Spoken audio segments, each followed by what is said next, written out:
I never expected my quiet retirement in Oakwood Crest to turn into a war zone. But that's what happened the day Karen, the new HOA president, marched up my driveway, jabbed a manicured finger at my solar panels, and hissed, "Those hideous things are destroying the neighborhood's look. If you don't tear them down, I will." It felt like a punch in the gut. I'm a 60-year-old electrician who moved here for a simple, peaceful life. I'd always been the friendly neighbor, fixing wiring problems and saving folks money on their electric bills. Yet Karen spat each word at me like I was a common criminal.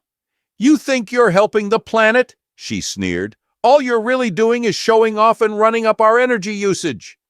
In that moment, I had no idea her obsession with saving Oakwood Crest would spiral into something far more dangerous. But by the time she was done ranting and glaring at my roof, I could tell I'd made a powerful enemy, a woman who believed she alone could fix our entire community, no matter who got hurt in the process. Before we dive deeper into this wild story, please don't forget to subscribe to the channel, hit that like button, and leave a comment telling us what your own neighborhood Karen was called. Your support helps me share even more unbelievable suburban dramas. When Karen swept into the HOA presidency claiming she'd save us from ourselves, she demanded we cut back on wasteful electronics, spied on people's windows at night, and threw around violation notices like confetti. It felt ridiculous until the strange electrical glitches began popping up across the neighborhood. Suddenly, everything was about to unravel, and I was caught in the middle. Keep watching, because what Karen did next didn't just fry our electronics, it nearly tore the entire community apart. Karen was a whirlwind of bleach blonde hair, big sunglasses, and high-pitched complaints about anything she found unacceptable, which turned out to be almost everything. She marched door to door with glossy flyers in hand, claiming she'd revolutionize Oakwood Crest. The locals jokingly called her Global Warming Karen, because she wouldn't stop ranting about how our neighborhood was supposedly guzzling energy and destroying the planet. She insisted that we all shared blame for climate change, especially anyone with solar panels.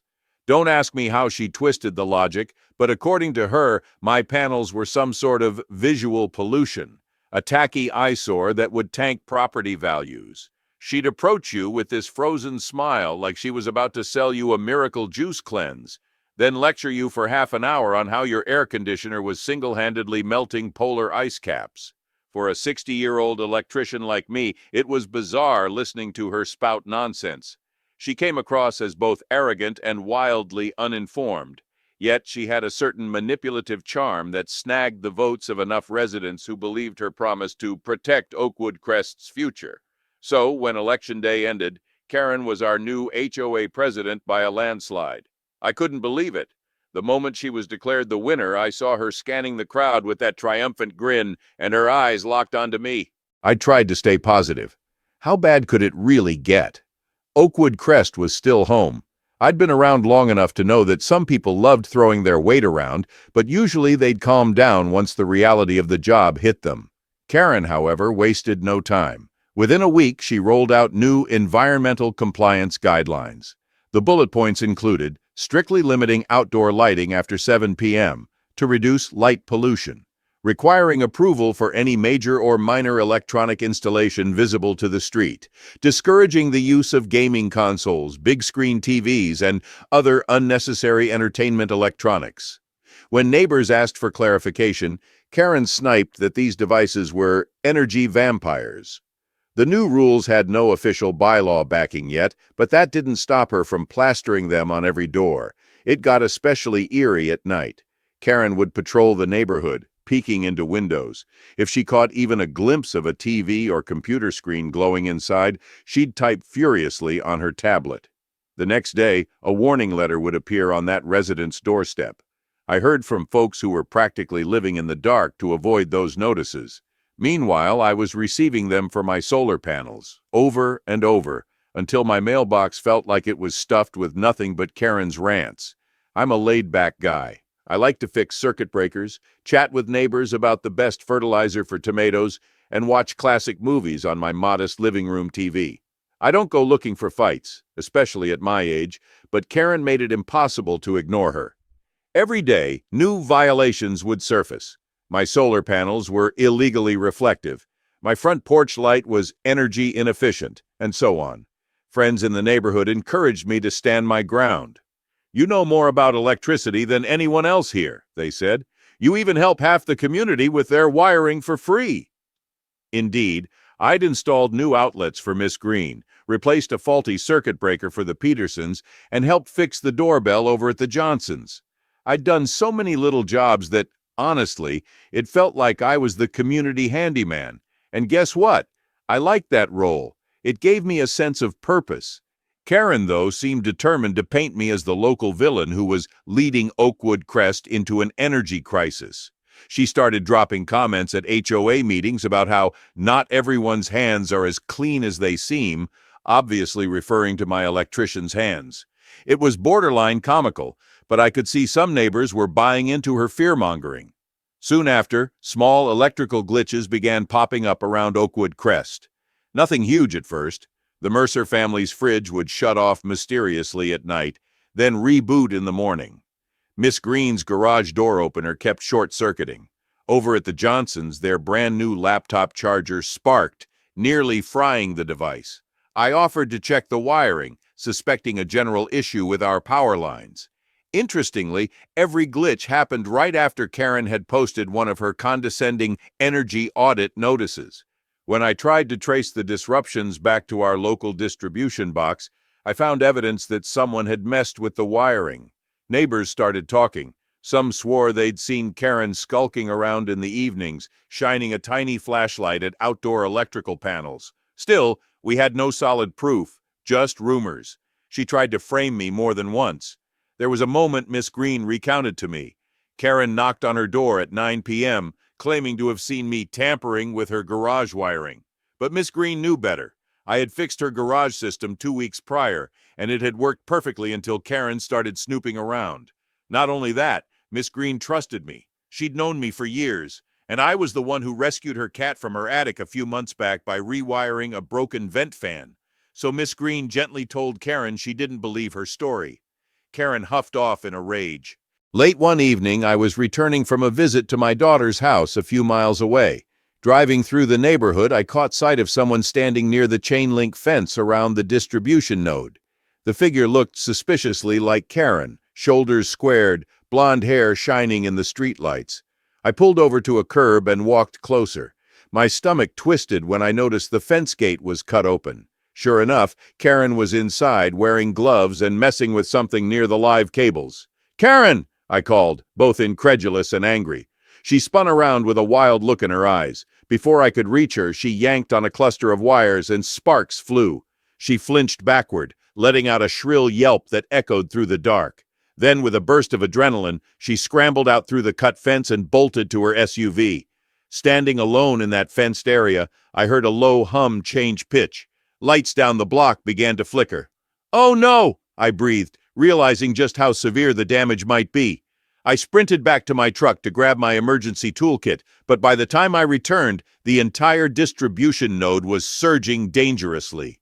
Within minutes, Oakwood Crest went pitch black. Street lamps died. Porch lights flickered and popped. Inside houses, appliances started shutting off mid-cycle, and some even got fried in the process. I stood in the flickering glow of a failing streetlight, hearing neighbors scream in alarm, then total darkness. The quiet was suffocating, punctured only by distant barking dogs and the rumble of cars hitting their brakes as they realized all traffic signals were dead. I rushed to the nearest crossroad where I heard the awful sound of metal against metal. A car accident. 2 vehicles had collided at the unlit intersection. Thankfully, no one was seriously injured. We called 911, but the lines were jammed with similar emergency calls. Word spread quickly. The entire neighborhood was out of power, and many homes were experiencing electrical surges that damaged TVs, computers, even refrigerators. People stumbled outside with flashlights, some in tears, staring at the black sky and asking what happened. Meanwhile, I spotted Karen's SUV idling at the end of the street. She was watching from behind the windshield, her expression flickering between triumph and fear, like she wanted to see the impact of her sabotage but wasn't sure how to handle the aftermath. The second she noticed me, she revved the engine and vanished into the night. It took nearly an hour for the first police car to arrive, another hour for the power company's emergency repair crews to show up. By then, the residents of Oakwood Crest were wandering the sidewalks, flashlights bobbing up and down, looking like refugees from some disaster zone. I tried to help by shining my own heavy-duty flashlight on the distribution node so the technicians could see the damage. One of the lead technicians whistled in disbelief. "This is bad," he said, glancing at the severed lines. "Someone clearly tampered with the main feed. Could have caused an electrical fire or worse." Neighbors huddled around. Mrs. Peterson, who'd lost a new 4K television to the power surge, turned her flashlight on me, fear in her eyes. "Who would do this?" she asked, voice trembling. Before I could answer, Miss Green and Mr. Johnson stepped forward, pointing out that they had seen Karen near their power boxes earlier in the week. Word of Karen's meltdown spread like wildfire among the crowd. But here's the twist. Karen had tried, yet again, to shift suspicion onto me. She'd apparently told a few neighbors that she'd caught me tampering with cables earlier in the evening. Luckily, those neighbors knew me well. I'd fixed too many of their appliances and refused payment too many times for them to believe I'd sabotage our own grid. People began defending me on the spot, telling the police that Karen had been stalking around with weird demands about energy usage. My reputation as Oakwood Crest's resident handyman saved me from suspicion that night. The next morning, the sun rose on a battered Oakwood Crest.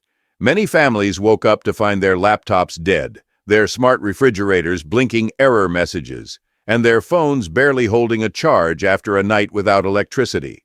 The smell of burnt electronics lingered in the air. The community center announced an emergency HOA meeting at noon.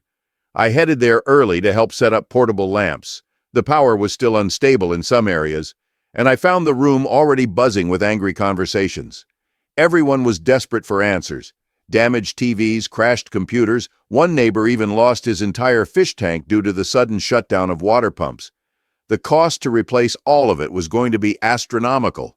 When Karen strode in, the room fell silent. She had that forced grin plastered on her face, but her eyes were fiery, darting left and right. She tried to tap her gavel, an actual wooden gavel she'd bought for herself, on the table to call the meeting to order. Everyone just stared. With exaggerated indignation, Karen raised her voice. "I understand you're all upset, but we must talk about personal responsibility for energy consumption. Too many of you are driving up usage with unnecessary devices. I was only trying to impose some discipline." She was cut off by Mr. Johnson, who shouted, "You blew out half our electronics, Karen. My kid's computer is toast." Karen's eyes flickered with malice. "I did nothing illegal. And don't forget, your so-called handyman friend," she pointed a manicured finger at me, "has been sneaking around the neighborhood messing with lines. I have photos." I almost burst out laughing at the absurdity. Me? Sabotage lines? Everyone in that room had benefited from my help at some point. Miss Green stood up immediately. "Karen, that's a lie. He's been fixing our stuff for free for years. He saved me thousands of dollars just last month." A wave of nodding heads followed, and Karen's confidence wavered. She clutched her gavel tighter, lips pressed into a thin line. It was clear her attempt to frame me was failing miserably. Mid-meeting, 2 police officers walked in, accompanied by a technician from the power company. The officer in charge cleared his throat. "Excuse me, folks. We've been investigating the recent sabotage at the distribution node. Our technicians have found clear evidence that someone intentionally cut cables and attempted to rewire them." The power company technician showed a photo of the cut fence and tampered wiring. A collective gasp rippled through the room. Before anyone could speak, the officer continued, "We have witness statements placing Miss Karen at the scene." Karen jolted upright, banging her gavel on the table again with so much force it nearly splintered. "This is harassment," she screeched. "You can't just barge in here with accusations. I'm the HOA president." The officer gave her a cold, unimpressed stare. "Ma'am, tampering with electrical infrastructure is a serious offense. We have reason to believe you're responsible for the power outage and the damage to residents' property."